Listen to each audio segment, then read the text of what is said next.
നമ്മൾ പലരും കുട്ടികളോട് പറയും, ഞാനൊക്കെ പണ്ടുണ്ടായിരുന്നപ്പോ എന്ത് കഷ്ടപ്പെട്ടെന്നറിയാമോ. ഞാൻ രാവിലെ എത്ര കിലോമീറ്റർ നടന്ന സ്കൂളിൽ പോയെന്നറിയാം, ഒരു നേരത്തെ ആഹാരം കഴിക്കാൻ തന്നെ ബുദ്ധിമുട്ടുണ്ട് എന്നൊക്കെ പറയുന്ന ആൾക്കാരുണ്ട് അല്ലേ. അല്ല, നിങ്ങളുടെ കാലത്ത് ബസ്സില്ല, ഞാൻ ഈ മക്കളെന്ത് കഴിച്ചെന്നാ. അവരുടെ കാലത്ത് ബസ്സുണ്ട്, അവര് പോട്ടെന്ന് ബസ്സില്.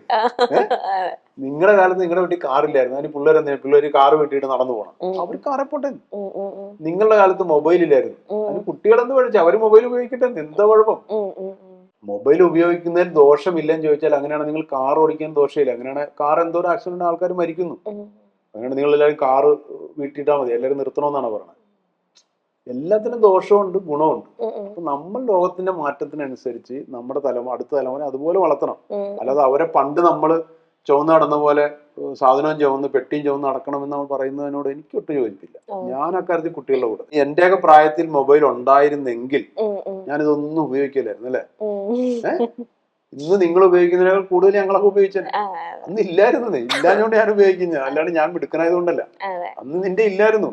നിനക്ക് ബസ്സേ കയറി പോകാനായിട്ട് ബസ് ഇല്ലായിരുന്നു, നിനക്ക് കാറേ കയറി പോകാൻ കാറില്ലായിരുന്നോണ്ടാണ് നീ പോകായിരുന്നു, അല്ലാണ്ട് നീ കാറ് വീട്ടിലിട്ടിട്ട് നടക്കാൻ വേണ്ടി നടന്നതല്ലല്ലോ.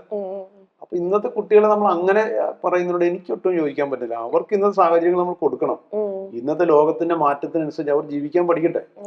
അവരതിന്റെ ദോഷവും നന്മയും തിന്മയും അവർക്ക് മനസ്സിലാക്കാനുള്ള കഴിവുള്ള കുട്ടികൾ തന്നെയാണ്. അല്ല, അവരെ നമ്മളൊന്നും പറഞ്ഞ് പഠിപ്പിക്കേണ്ട കാര്യമൊന്നുമില്ല.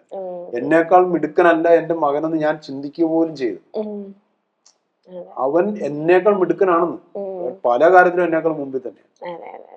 അങ്ങനെ നമ്മൾ എല്ലാവരും ചിന്തിക്കാവുള്ളൂ. കാരണം അത്രയും ഐക്യം നമ്മുടെ പിള്ളേർ. നമ്മുടെ പിള്ളേരുടെ ഒപ്പം ഒന്നും നിൽക്കാൻ നമ്മളായിട്ടില്ല. ഞാൻ കടലിൽ കിടന്ന മീനിനെയാണ് ഓൺലൈനിൽ കൂടെ വിറ്റതെങ്കിൽ ആകാശത്ത് മീനുണ്ടാക്കി വിട്ടുന്ന പിള്ളേർ കണ്ടിട്ടുണ്ട്, ഒരു സംശയമില്ല.